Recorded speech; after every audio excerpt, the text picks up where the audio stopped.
بسم الله الرحمن الرحيم. 7. غسلنامة الغسل للإحرام بالعمرة أو الحج. يعني كم نامة حجنية بلن يا أمرانية بلن نامة إحرام دن غسل المخلوق نامة سنة. يعني حاجة شغادة ما أمرت شغادة ما نامة غسل المخلوق سنة. دليل نامة زيد بن ثابت أنه رأى النبي صلى الله عليه وسلم تجرد لإهلاله واغتسلت. يعني في غمامة صلى الله عليه وسلم نام تجرد يعني eşiklerini çıkardı diye li'ihlalihi yani haç niyetine girmeklik için واغتسل وأنهم نامت diye gusül aldı diye. Şunun için hac edecek adama, umre edecek adama da nama niyete girmeden gusül almaklık sünnet. 8. nama Mekke'ye girecek olayan adama da nama sünnet. Sen hacı niyet bilen gir, umre niyet bilen gir, nama Mekke'ye girmeden de bir yerine nama gusül alıp nama girsen sünnet. Delili nama bin Ömer'den radıyallahu anhuma أنه كان لا يقدم مكة إلا بات بذي طوى حتى يصبح ويغتسل ثم يدخل مكة نهارا ويذكر عن النبي صلى الله عليه وسلم أنه فعله. ابن عمر رضي الله عنهما نامد أنه كان لا يقدم مكة يعني مكة غير مذد إلا بات بذي طوى يعني جيجة نقل ثديا جيجة غير مذد ذي طوى دي النامة o burada yatardı diye şu giyecekler. Zituada nama yani Mekke yetmediğinden bir 10 kilometre rak verdi. Mekke 10 kilometre yetmediğinden önde Zitua diyen o baba. Giyecekler adına varsa şu taada yatardı diye İbn Ömer. Hatta yusbih yani danat yansa. Sonra gusül alıp ondan gün ortan Mekke'ye girerdi diye. Ve ödem nama şunu Peygamberimiz eden şunu ettim diye. Peygamberimiz de Mekke varsa giyeceklerde varsa nama giyce basmadıkken, nama giyce şu Zitua diyene de yatıp yerden namazını idadın okuyup son gusullarda yuyunup ardınıp gün ortan girerken. İbn Ömer'im şunu edenle nama Resulullah'ın şeydenini gördüm. Şunun için benim şey diyene. Umum İbn Ömer'in Resulullah'ın şey hareketlerinden nama millet Mekke'ye girecek adama da gusul alıp girmeklik sünnet eken. Ne tarati gusula billik doğru değil mi? Ne taratin ikinci görünüşü var oğlum teyim alalım. İnne bardak bir adam nâme gusül almalı oldu ya târat almalı oldu su tapmadı. Ne edip târat almalı toprak bilen. Şunun için thaniyen neyen târatın ikinci görünüşü at-tahâratu bis-sa'id yani toprağa târat almaklık yani et-teyemmüm yani teyim almaklık. İnne buna başlamadığından ön meşru'iyetuhu yani teyim almaklığa bir Kur'an'ın hadisten delil var mı dedi. Nereden belli teyim almaklık nâme dinden baraken. Maide suresinin 6. ayetinde Allah Teala nâme diye. Ve in kuntum marza ev ala seferin ev caa ahadun minkum minel gâiti ev lâmestumun nisâe felem yecidû mâen feteyemmemû sa'iden tayyiba femsahû bir vucuhikum ve eydiyekum diye. Nâme diye Allah Teala şu ayette. Ve in kuntum marza yani hasta olsanız diye. Keselli olsanız diye. Yani kesel sebepli su ulanıp bilmeyen olsanız diye. Yani kâvur kesel oluyor ama su ulanıp bilen akşam kesel sebepli. Yani su ulanıp bilmez derecede bir kesel size diye. Ev ala seferin ya yol şu olsanız o su tapmasanız gelip bir onun yerinizde. Ala seferin ama bu adam yol şu olanına târat almanı su olsa su al yani. Ama sen nehilek yol şu olsan yani bir çöl beyevana gitsen ya bir sapara gitsen şu giden baran yerinde su tapmasan ev caa ahadun minkum minel gâit ya da bir nâme meydana dik gelse diye gâittan gelse diye meydana dik gelse diye ev lâmestumun nisâ ya da ayağına yanaştı diye yani eğer ayarlık işine etse diye felem yecidû mâen ve suam tapmasa diye târat almanı da su yok gusül almanı da su yok ne etmeli feteyemmemû sa'iden tayyiba diye sa'id toprak tayyiba arassa yani arassa toprağı feteyemmemû teymalayın diye. Tayyip ne edip teymalmalı? Femsahu bi vucuhikum ve eydiyekum. Elleriniz toprağa urundanim diye nâme şu toprağı degen yerini yüzüne sürt diye ve eydiyekum ve ellerinizin nâme ayelerinizin arka yerine sürt diye. Nâme ellerinize yerde nâme femsahu bi vucuhikum ve eydiyekum. Yüzlerinize ve ellerinize nâme elini toprağa degeren eliniz sürtün diye. Yani geliyor hadiste giyinişteyin nâil suret alınışı. Delil nâme Kur'an-ı Kerim'de varken. Maide suresinin 6. ayetinde Allah Teala'nın ödü nâme diye feteyemmemu teymalın diye. Yani näme? Arasta toprağı. Şu arasta toprak diýeni iki sanaklarda düşünýär. Birinjine yerin jynsyndan bol teymalnýanda, ikinciden näme? Arasta bolmaly. Gördüň wagtyn bir toprağa silipdir, guramandyr. Bolano. Düşündiňmi? Yani toprak bolmaly, toprak diýilse de gum diýip düşünmeliler. Düşündiňmi? Näme gat yerin jynsyndan bolsa näme? Şoňa täret teýmedi bilýär. İkinji şertem näme? Daýyben arasta bolmaly. Hadisten delili näme diýär Peygamberimiz sallallahu aleyhi ve sellem? Enne's-sa'ida at-tayyiba tahurul muslimi ve in lem yecidil ma'a 10 sinin. Arasta toprak elbette arasta toprak näme? Tahurul muslim. Musulmana täret almaklyga yeter diye ve in lem yecidil ma su tapmasa diye 10 yıl labam diye. Yani 10 yıl su tapmasaňam arasta toprak saňa näme? Täret almana teýim täredine yeter diye. Yani ulamalar ştaýda näme 10 sinin näme diýerler? Adad la mefhume lehu diýerler. Kur'an'da hadisi käwa san agdalya, käwa şo san murad edilýär, gözüňe tutulýar. Şo san bolmaly. Käwa san agdalya, ine mefhum ýok. Düşündiňmi? Yani 33'ten nide? Şo 33'ten bolmaly. Subhanallah, elhamdülillah. Bärde 10 ýyldy. Biri 10 ýyllap su tapmady, teýmally. 11-nji ýylam su tapmady, näme etmeli? Teýmalmalylarmy? Yo buna mefhum ýok. Yani 10 ýyllyjak bollygy, yani uzak ýyllar su tapmasa da näme toprak şoňa bolýar diýen.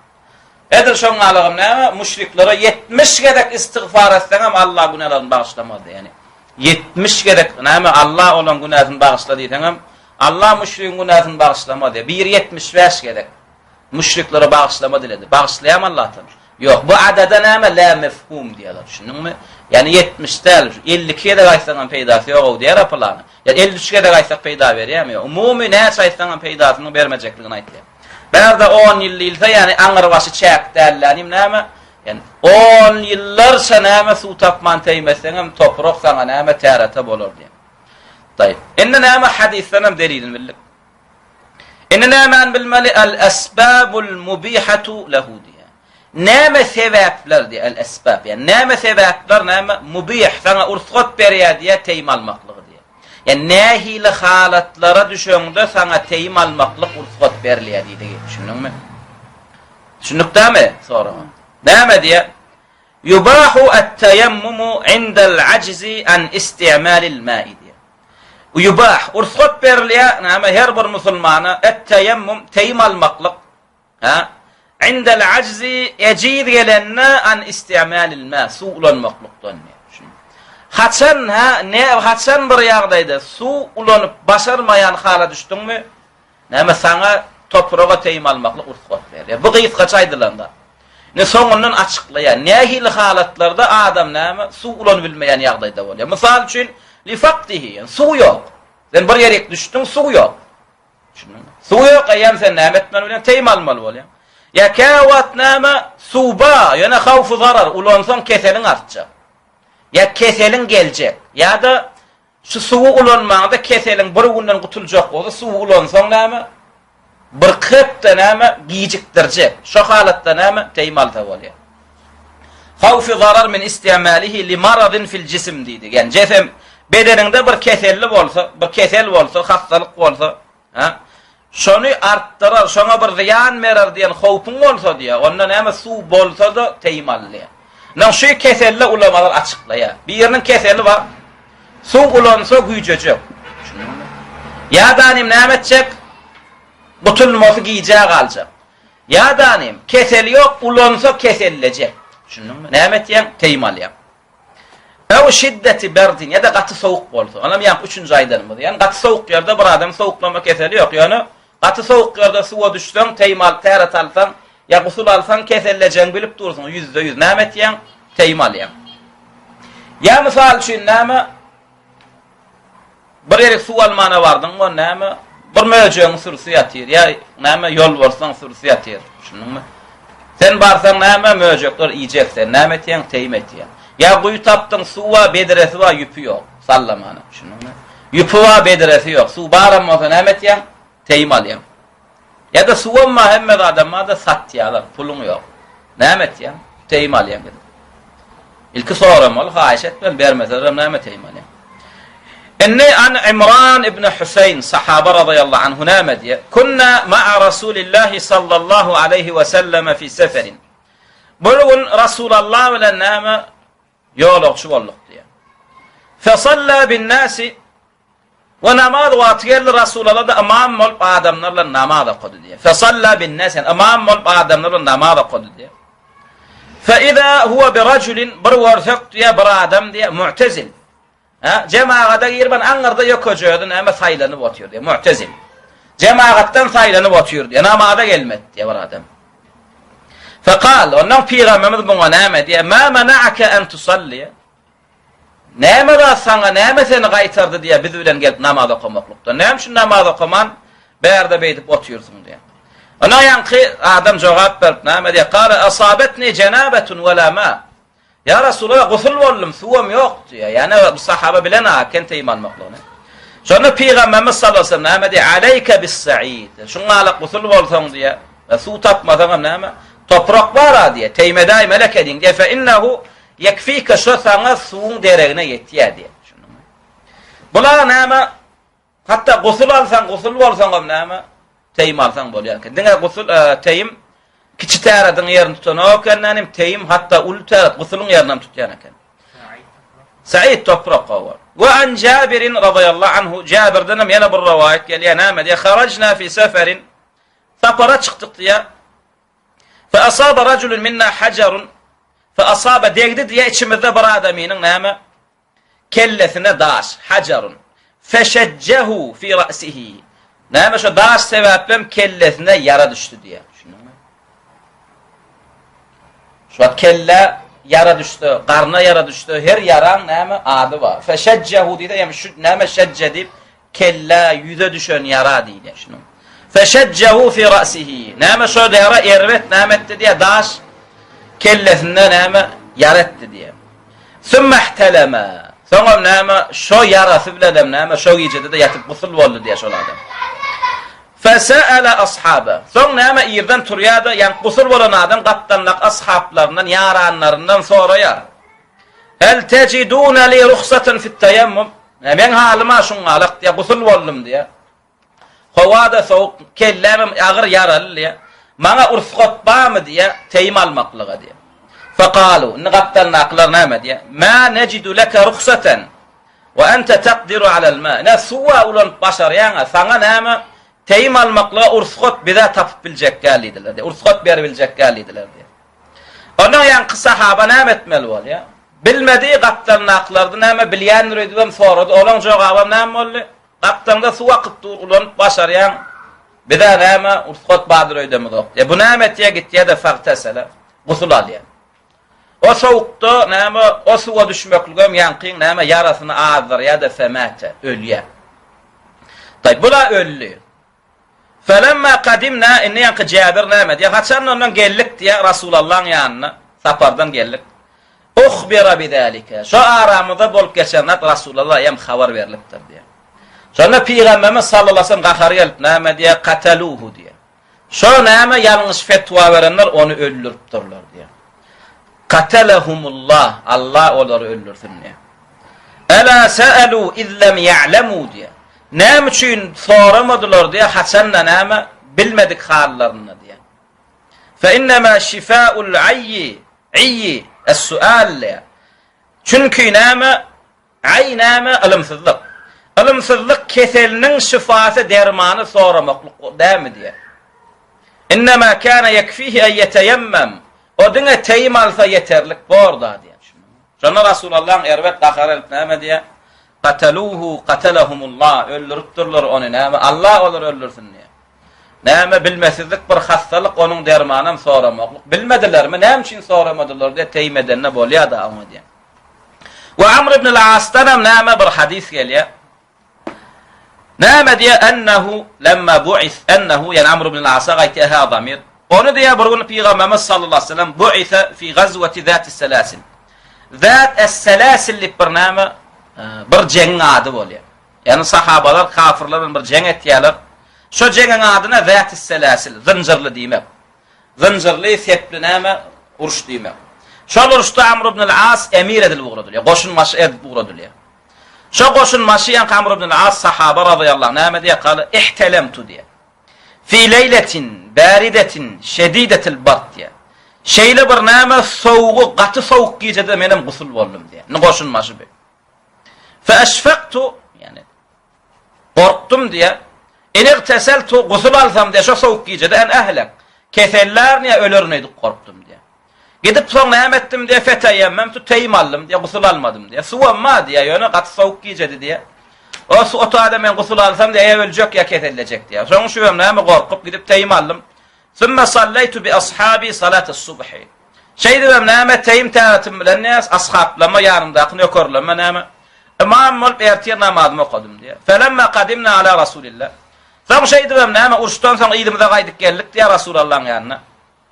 Zekaru zalike lehu. Yankılar diye näme şu vaka diye men gusul alman teyim edenim aydıktırlar. Amr ibn al-As şey bu neyli bolýar. Ondan faqala peygamber näme diye ya Amr diye. Ondan peygamber men çağırdı. Näme diye ya Amr diye. Sallayta bi ashabika ve ente junub. Görýän özüm junubka okut diýipdirler. Hakikaten habar terif var diye elbet bolýar şunumy. Şoň üçin näme bir habar estin gönü inanmaly. Şunu kim tarapdan habar geldi? Falan tarapdan näme? Onam çağırıp dinlemeli bolýar. No peygamber näme diye ey Amr diye. Bu dostlaryň bilen niye junub kan imam bolup okudun diye. Fekultu. Ondan Rasulullah sordu, men cevap verdim diye Allah Teala'nın şu ayeti bilen. وَلَا تَقْتُلُوا أَنْفُسَكُمْ اِنَّ اللّٰهَ كَانَ بِكُمْ رَحِيمًا diyemedim ya Resulallah. Yani Allah Teala näme diye ödüňüzü öldürmen Allah Teala size rehmi şefaat dilliýär diye. Yani ödüňüzü helakçylyga uçuratmaň diyemedim Allah Teala ya Resulallah diýdi. Menem şu taýda gusul alsam %100 belli bolýar ödüňü helakçylyga uçurajagmy diye. Feteyemmemtu saňam şey şoň şünem diye teyim aldım da namaza kodum diye. Ondan näme jogabmy estide Rasulullah näme diye fazahika Rasulullah diye. Peygamber näme diye güldü diye. Welem yaqul şeyin istadem yani iqrar etti yani sen diyen da sen geden ulan doğru kendine. Sahabalar näme bilmediler. Amr ibn al-As'ın ilimler näme diye yoktu beylekler. Ondan Amr ibn al-As aýtdy yani ya Allah ya Rasulullah diye doğru gusul almalyň, täret almalyň bildim. Yani bu ayetem näme yadıma geldi diye. Allah Teala näme özüňizi helakçylyga uçuramaň diýdi diye. Menen bilip otýan helakçylyga özüňi uçuratmaklygym näme haram. Ondan teyim diýilýän adam bilen teyim etdim diye. Şoň üçin etdim ya Rasulullah diýenne. Fadahika Rasulullah näme hoş boldy diye. Wa maňa hiç adam näme sen edeniň ýalňyş, näme tersem diýmedi. Yani Rasulullah gollady. Edemleriň dogry ekeni. Enne toprağa teyim almalyýar, dogry näme? Ma huwa as-sa'id. Gelingine toprağa teyim almalyýarmyz. Şu toprak diýilýän zatdan näme gözüňe tutulýar? Şonu uğraşak bolýar. Qala fi lisanil arab. Lisanil arab da näme ýazan adamçy İbn Manzur. Lisanil arab ýazan adam İbn Manzur. Yani Arap dili diýip bir kitap ýazdy. 10 tomdan ibaret. Yani Arap dilinde bir söz açıklamaklyga mätäç bolsa açyklan hemmesini. Yani Arap dilini Arap dili bilen açıklayan sözlüklerin içinde aňyr başyty şu. Şutaýda as-sa'idi näme diýip açıkladı? El-ard diýip açıkladı. Yani yer diýip açıkladı şunu. Toprak diýende şu hadisler gören tutulýan yer, yani yere teýman. Yani yer diýilende ya da yerin dağı wa, düzü wa, daşy wa, gary ýeri wa, toýuny wa, çägesi wa, hekli ýeri wa, yer tüsek ýeri wa. Yani yere toprak näme? Yere teýmalyň diýdi. Yani yerin düzümünden näme zat bolsa teýmaly bilýär. Wa qila al-ardu tayyiba. Yani en doğrusu birinci näme el-ard, yer eken. Toprak diýende gözüm tutulan yer eken. Wa qila diýdigi, ýa bular näme? Ecidirak tefsirleri. El-ardu tayyiba yani top hemme ýerde ellänim arasda yer diýip tefsir ediler ýerler bar. Wa qila huwa kullu turabin tayyibin yani istenlik bir näme arasda toprağa näme sa'id diýilýän eken. Arasda diýilse bir zady gözüňe tutun. Olanlar o elek bilen elinin bir arasda toprak bardyr. O diýip gözüňe tutanok. Arasda diýdi yani nejasat ýok, boksiydik zat ýok diýdi. Şo düşündiňmi? Arasda toprak diýdi, şo diýip düşünmeli. Tayyib. Wa fi at-tanzil nama wa fi at-tanzil diýdi yani wa fi al-Qur'an diýdi. Wa fi al-aya diýdi. Ayetde şey diýip gelýär. Fetayammamu sa'idan tayyiba. Yani en sonunda istenlik bir arasda toprak diýen tefsir ayetin nama sözüne gawat gelýär. Ayetem nama diýdi? Fetayammamu tayyimalyň nama sa'idan tayyiba arasda toprak. Qala Abu Ishaq. Abu Ishaq şu ayet tefsir eden nama etdi. Yere toprak arasda toprak tayyimalyň diýen as-sa'id wejhul ard. Yani sa'id diýdi nama şu yerin ayetdäki yerin yüzü. Yerin yüzünü godun. Yerin istenlik bir yere yerin yüzü deyip bolyan bolsa, näme şo tak teýmalsa bolýar. Wa alal insan istenlik bir insan näme teýmaljak bolsa näme etmeli? En yadriba bi yedayhi wajhal ard. İki elinin ayasynyň içini näme yerin yüzüne urýar. Tar, bir gerek urýar. Näme we la yubali akana fil mawdi'i turabun am lam yakun. Şo uran yerinde näme gum bolsun bolmasın ona seretmesin diye. Allah Teala teýmalaňyza näme edin diýdi? Yer urun diýdi. Biz şu wagt näme dağlyk yerlerine gezip görsek mysal üçin näme teýmalmaly wagt geldi, suw ýok, näme etýäs? Dağın üstüne elin urýan bismillah diýip. Şo uran yerinde näme hükman eline toprak ilişmeli. Ya uran yerinde toprak gum topur bolmaly diýilen zat ýok. Sen teýmallaýany Allah Teala ayetde ya hadisde toprağa urmaly, hölpük gum bolmaly, çäge bolmaly, eline toprak ilişmeli. Oňalakda yerin yüzüne ur diýdi. Dağly, daşlykly yerler hem gır takır yerler var. Elini süýkeseň toprak ilişenap. Şunuňmy? Maksat teýmedilen näme? Eline näme gum kirşen toprak näme çylşan bagdalakenen maksat yerin yüzüne elin urmak bolkan. Şo elin uranda bismillah diýip elin aýarlaryny ýere uranda. İçine toprak degsin degmesin olat näme talep edilen aslan olat ýokman. Näme üçin lianna as-sa'ida laysa huwa at-turab. Bäde sa'id diýilýän zat ol toprak däl. Gum däl. Sa'id diýilýän zatdan gödüňe tutulýän zat toprak gum däl, yerin yüzü. İnnema huwa wajhul ard. Sa'iddan gödüňe tutulýän zat näme ayetde yerin yüzü. Turaban kana aw gayrahu diye. Toprak gumul yer bolsun, gumsuz yer bolsun. Yerin yüzü däme elin urda teýmet diye. Walau kana ardan kanat kulluha sakhran la turaba alayhi. Mesela sen bir yerde gedip görürsün diye. Şo yer näme? Kulluha sakhr, hemmesi daş düşelen yer. Dağlık yerlerde gedip görürsün. Daşly yerde gedip görürsün. La turaba alayhi. Toprağım yok yüzünde, gumam yok diye. Summa namet yani diye. Summa daraba al-mutayammimu yedahu ala zalika as-sakhr. Ne teýmaljak etýän, teýmaljak adam diye. Şo daşlaryň yüzüne daşlara elini urdum diye. Lekana zalika tahuran İza masaha bihi wajhahu. Şo el näme şo daşa el yeron uran yüzlerini näme elin yüzüne ellerine sürtse diýe şoňa şo näme täret bolýar diýe. Enne näme delillerini bilip näme sebäpler tapylanyna teýmalmaklyga näme ursat berilýärken onu bilip we näme toprağa teýmalmalylygyna toprakdan gözüň tutulýan zat näme eken yer eken yerin düzümüken yerin yüzüken hukman gum bolmalylygyna zat ýok. Inne näme sünnete göre sıfatına uğranıyor. Sıfatu et-teyemmüm diye. Neyle sıfatta teýmalanyýar? Yani suwlan ağzymyzy burnumyzy çaýkaşyna toprakdan bir kysmy ağzyny burnuny çaýkamaly toprağa. Ya gusul alamyzda bedenimizin hemme suw degirşimi derek ýalan açdan näme gumyň üstüne ağanaklamaly diýen ağanaklanyşy. Şonu öwretjek bolýar. An Ammar ibn Yasir. Ammar ibn Yasir'dan näme diýär Ammar ibn Yasir? Qala ajnabtu falam usib ma'an. Yani bir yerde çöl ve yavanna sapardadım diye. Gosul boldum diye. Felem usib diye. Felem ecid ma'en diye. Suwazladım suwam tapmadım diye. Ondan näme oturup pikir ettim diye. Gosuldan çıkacak adam suwa düşende näme etmeli? Hemme bedenine suw degirmeli doğru değil mi? Şoňa deňeşdirdim därim gosuluň teýmem şuňa alakdyryp fetema'tu diye. Fis-sa'id diye. Ağanakladım diye. Yalan aslanım da näme bir gummul yer tapdım da düýän ağanakladı. Ağalan hemme yerimi näme bowt näme guma ulaşdyrdım diye. Wa sallaytu soňra näme namaz okudum diye. Soňra fezekertu zalika lin-nebi sallallahu aleyhi ve sellem. Soňra näme gelip Rasulullah'dan edenladım soradım diye.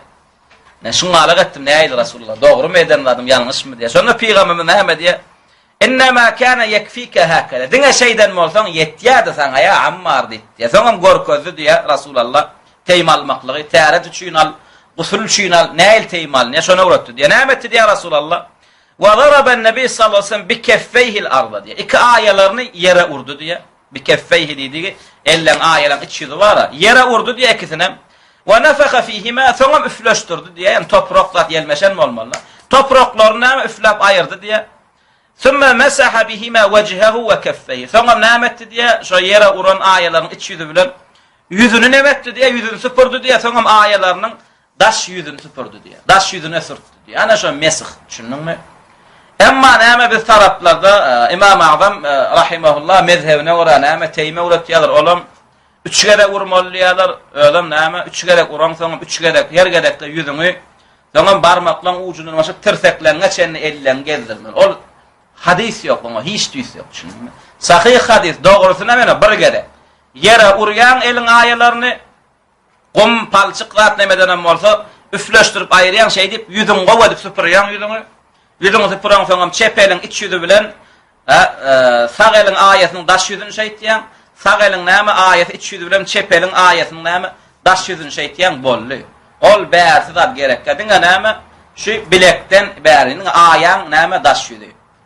Şo nämesi sünnete göre teýim alýy. Bundan başga näme teýimiň suraty ýok. Soň faidetun ya. Bir de bir faide ver. Ya näme diye? Al-aslu fi't-teyemmumi ennehu qaimun maqamal wudu diye. Asıl näme diýip düşünmeli teýim täretde? Yani näme suwulan alınýan täredin näme ýerine durýan täret diýip düşünýär. Ne? Suwulan alınan täretin ýerine toprak bilen alınan teýim täret durýan bolsa, diýjek bolýanlar näme diye? Suwulan täret alanda näme ibadet etýän bolsa, diye toprak bilen täret alanda, teýim täret alanda näme edilýän bolsa ediler diye düşünýär.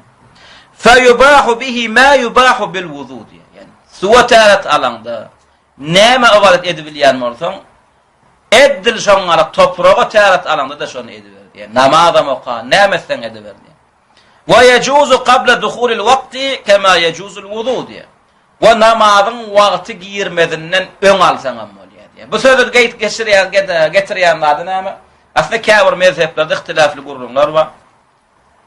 Öýle namazy mysal üçin 2de bolýar. Menem ýerden 10 mirde, dogry ya 10. Suwam bar. Namaz girmedinden öň täret aly bilýärmi? Suwa. Aly bilýän. Makabir näme diýiyor? Wagty girýänçe teýim aljak bolsaň bolanok diýdiler. Şunuňmy? Şoň üçin bu näme diýär? Ýok, o şert ýok manly. Gördüň, bakdyň sen şutaýda. Beýlagylga suw tapmajaň bilýän, o suwuň ýokdugyny bilýän. Nefil okasyň gelýär, guşluk namaz okasyň gelýär. Namaz täret alasyň gelýär diýär. Öýlede 2-3 sagat bar diýär. Teýim allaryň oka berýär. Bolýar. Wagt namazyň wagt girmedinden öňem näme teýim alsaň bolýar. Ve yusalli bihi ma şa'a kema yusalli bil wudu. Ve suwulan täret alana näme da oka bilýän bolsa diýär. Teýim bilen täret bilse de näçe namaz okasy, ýa-da oka bersin diýär. Şunuňdamy? Ine bulady bilen bolsak, näme teýimi de bitdi. Nawaqiduhu. Ine teýimi näme datlar bolýar. Teýim bilen täretim bitdi, ine nädip bolýar şu. Yanqudu at-tayammum ma yanqudu al-wudu. Yani täretin näme bolýan bolsa teýimem şo datlar bolýar. Şunuňmy? Yani teýimiň täretden bir bozucu zadynyň artyk zady bar. Mysal üçin näme? Biri suw bilen täret aldy. Ulu meydanetde, kiçi meydanetde yel çykdy, şehwat bilen owradyn elledi, ya aýalyna ýanaşdy, ya çaşdy, ya murtet boldy. Täretde näme täret bolýan zatlar aldyga? Şon tärede näme bolýan bolsa teýimem şo bolýar diýär. Ýöne näme teýimde ýene bir artyk zat bar. Wa yanquduhu aýdan wujudul ma'i limen faqadahu. Suw tapylmaklygam näme teýimi bolýar diýär. Kim suw tapman teýim alan bolsa diýär. Mysal üçin suw tapmadyň teýim aldyň. Täretin bitdi dem teýim bilen. Al bollun teýim näme teýim etdiň amma suw geldi. Bozulýar şo täretin. Şunuňmy? Suwa täret almaly bolýar. Wal qudratu ala istimalihi limen ajaza anhu. Wa kim näme suwba ýöne ulanmaklykdan näme ejiz ulany bilmedi. Mysal üçin suwa guýuwa näme ýüpüwa bediresi ýok. Almana näme ýa bäde çäre ýok. Teýim aldy. Teýim etden bolyn näme aňyrdan bir bediresini süýräp geldi. Näme etmeli bolýar? Teýim täret bozuldy, bediren sallap suw alyp näme täret almaly bolýar. Wa ma mada min salatihi fa sahihun la talzamuhu i'adatuhu. Ene suw tapmadyndan öň teýim bilen näme namaz okanmasyn? 1 ýyl, 2 ýyl, 3 ýyl bir namaz işimiz ýok, näme? Suw tapandan soň näme diňe täredin bozulýar, öňkü namaz okandan kabul. Şunuňmy? Gärir pikir etýär, mysal üçin suw tapman teýim bilen öýlesine kody. Soňam suw tapdy bolan nämetýä? Täretin qylýany täzeden we namazdan täzeden oky. Ol batyl gurrun. Ol näme ýalňyş hereket. Suw tapmaklyk täretin pozýa, teýim suw tapmaklyk teýimiň pozýa. Teýim bilen okan näme namazdan şo durust kabul ýerine düşdi olan. نام عن أبي سعيد الخدري رضي الله عنه قال أبي سعيد الخدري نام ديا خرج رجلان في سفر أي كادم نام ديا يولا çıktı ديا سفر çıktı ديا فحضرت الصلاة ونام يولا قادرم نام نامادın vakti geldi diye فحضرت yani وقت الصلاة وليس معهما ماء ويانرنا ثوم yok بلك نامت فتيمم صعيدا طيبا yani arası toprağı name teymallılardan فصلى ya namazlarına kodular diye ثم وجد الماء في الوقت sonra namazın vakti çıkmadığından öngün su taptılar diye öğlen vakti girdi namaza koyan ikinin açan 2 saat bağda arasında doğru değil mi sonra namazın vakti çıkmadığından öngün namettiler de su taptılar yani bunlar ihtilaf et ya namazın ne تعددن أقمال فأعاد أحدهما الوضوء والصلاة إن بولان بيران أمت دي تعددن نماذن تعددن قد دي ولم يعيد الآخر بيلا كم نام يوم نماذن بت الله ورسوله ورثقد بلن تيمالم ورثقد برن تعددن نماذن قد دي من نماذن قايتدن قد جكالت دي إن بول كل شيء ده نام أتى يا رسول الله كتم بيغمن يعني قال فذكر له ذلك وبيغمن قايت يا رجل بول كشن قصانه فقال للذي لم يعد يعني namazını name tereden okumadığı peygamberimiz name diye asabta sünnet diye sünnete göre amel edip diye şunu sen edenlerin sünnet diye şunu ve eczaetka salatuk şu teyimlen okan namazın hem kavul ya yerine düştü diye ve قال للذي توضأ وأعاد ve name tereden namazın tereden okan name diye peygamberimiz lekal ecr marraten sen ömür yitiren zadın yok diye 2 kez de sogap alsın yani birinci teret namazına sogap ikinci teret alıp yine okanına yine sogap şunun için bir adam misal şun nama öylesi kaza olan röytüdem yine nemetti tereden öyle koydu misal için 12 yaşta namaza başlamalı 13 yaşta başladı bir doğru değil mi ya misal için nama bir namazı yadına düştü misal için öyleni okumadık yalak bollu ikinin alan ayttı bolun öyle okan näme yadından çıktı. Nämetdi onun yadından çıktı. Okan nädir öydüp öýlen yine bir gede okudy. Soň yadına düştü öyle okan näme? Oň üçinem sogap, buň üçinem sogap. Faidetun yani ştada bir faide getir ya. Men kana bihi jurhun qad laffahu aw kasrun qad jabarahu. Ne kimde diye men kana bihi kimde ha jurhun yarası bolsa diye ennamınna diyene niyesine deyip düşünmeli. Terette yumalı yerlerine yara olsa, eline, yani davanına, näme yara olsa, kad laffahu. Öyle bir eski bilen näme dangan mı olsa diye, kad laffahu. Öyle dangan mı olsa diye yarasını. Ev kasrun ya bir näme teret ağzalarının bir yerine dövük bolsa diye, kad jabarahu yani gipslan mı olsa diye. Jabr näme gipslan mı olsa diye. Fakat sakata anhu guslu zalikal mawdu'. Şu giypisleri yani ama dangalığı yerine ama yumakluktan kaçıyor diye. O tayin yumakluk gerek geldi. Ve la yelzemuhu el-meshu aleyhi. Ve şu tayin yuvulmanlık için yani ama şu dangalan yerinin üstünden ya giypisli yerinin üstünden mesh etmekliğim hükmannalli. Ve la teyemmüme lehu. Ve şu tayin yuvulmanlık için teretin kapsalından teyim almaklığım gerek geldi. Misal el teret alıp atıyorsun. Näme elinde bir yerine yara var daňpsın. Şunun da mı? Daňdan. Teret alanda hemme ýuwýan diňe şu daňly yerini ýuwaňok. Näme üçin şu taýnamy boýnundan açýar. Ha? Daňmadyň şu tak suw warsa azam bilsen näme edir şu taýny ýuwaňok. Şunun. Ýöne ulamalar şu daňda açyklaýarlar, näme diýip açyklaýarlar. Yani şu taýda näme yaran var. 2 santi iğninle näme bir eski daňda ýapýar mısın? Bir garşy edip daňdan. O bolano, şunun. Şu yaran çäginde daňlan bolmaly. Şunun. Mysal üçin sen bir kiçikçe näme yaran wa, oňa da näme mysal üçin 2 santi iğninle bir mata daňda bolýan bolsa sen näme etdiň? Bir garşy edip daňdan. Bolano, aýyrýan ondan şu yaran bölçböründen emetýän. Şunun. Ya adam mesela üst çağaşını yapıp bolýar, mesela aşağı yüzünü yup bolýar, oňa alaq etýän, üstüni kileýle bilýän, elmeşdiri bilýän şunu. Şota aýyn şu näme üstüne el gezdirmegem ya oň üçin täzen täret almaklygam näme gerek gel. Ene käwr ulamalar näme ihtiýaçdan üstüne mesh edäýsin şunu. Ihtiýaçdan näme gipsiň bolsa, ýa-ni daňyň ba bolsa, ihtiýaçdan näme şota aýyň üstüne mesh et şunu. Delili näme Allah Teala la yukellifullahu nefsen illa wus'aha. Allah Teala näme buyurmaya bir insana, yani illa wus'aha, başarmayan dadın buyurmaya. Yani şoňşy ula käbir ulamalarym näme diýär? Yani yaran üstüne mes çekmeklik ol başarılmayan zat däl. Täret Allah'ın ayaňam giyipis. Eliň öýlep giyipisiň üstüne mes çekmeklik. Kıyın zat mansat zat diýär. O hemme şon başarýar diýär. Şoň üçin bu aýatyň delilleri diýär. Şunuňmy? Şoň üçin näme? Ya ýene hadis getirýär aşakda. Eza amartukum bi emrin fa'tu minhu mastata'tum. Eger men size bir zat et diýip buyursam diýär, edin diýip buyursam diýär. Şo buyuran adamdan başaranyňyzy edin diýär. Bu hadisiň hem delilleri ne sebäp diýsen näme? Daňyň üstüne näme mesk surtup bilýän diýär. Edilmeýän zat däl diýär.